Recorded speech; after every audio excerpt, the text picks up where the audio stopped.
Hello, Bacho. In this question, we are given that an entrepreneur takes a loan of 384,000, that is 3,84,000 from a bank, and that is to be returned in 3 years at the rate of 15.25% compound interest. Okay, per annum का compound interest है. He returned इतना and इतना after first year. मतलब first year के बाद 73,360 लौटा दिया and after second year 62,303 लौटा दिया. ठीक है.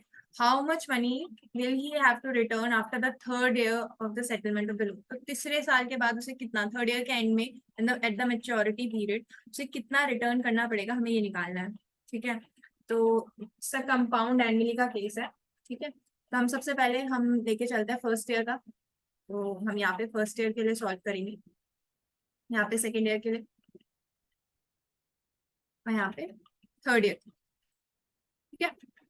तो फर्स्ट ईयर में क्या सीन है, फर्स्ट ईयर में उसकी प्रिंसिपल अमाउंट क्या होगी, सबसे पहले तो हमें ये देखनी है. तो प्रिंसिपल अमाउंट जो होगी फर्स्ट ईयर में, वो जो उसने लिया था वही होगा, दैट इज 3,84,000. ठीक है.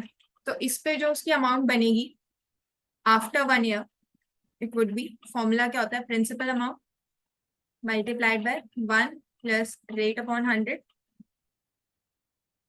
एन. कंपाउंड तो एनुअली हो रहा है, तो एन का वैल्यू यहाँ पे 1 होगा, क्योंकि हम सिर्फ फर्स्ट ईयर के लिए देखते हैं, इसलिए भी एन का वैल्यू 1 होगा. रेट तो हमारे प्रिंसिपल अमाउंट है 3,84,000. ठीक है. 1 प्लस रेट कितना दे रखा है, रेट दे रखा है 15.25 अपॉन 100. ठीक है. तो we have to solve this. तो on solving it what we get 4,42560.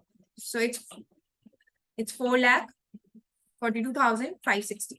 ठीक है. तो इतना अमाउंट है, पर इसमें से उसने कितना लौटा दिया eight the end of first year, 73,360 लौटा दिया. तो मतलब इसमें से हम कितना माइनस कर देंगे, इसमें से हम माइनस कर देंगे 73,360.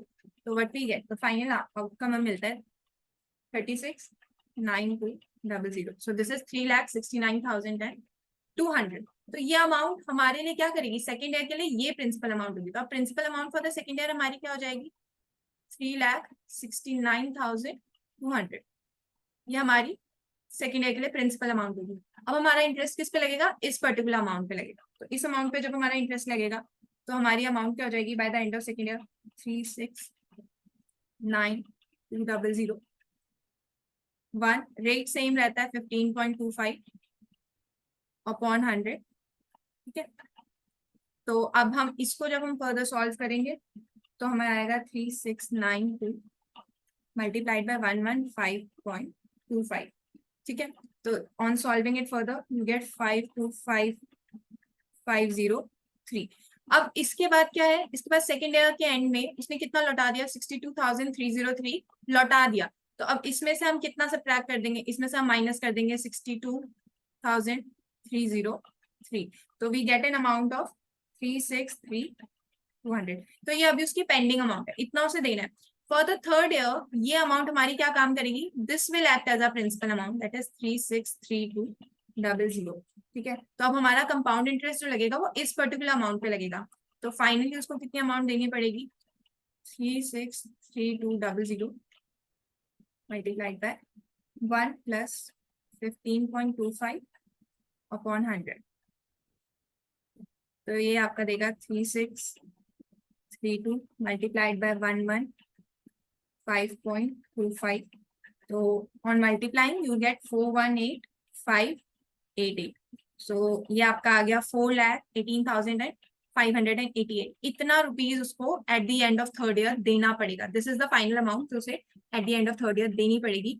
सो here the correct option is option B, 41855. ठीक है. Thank you.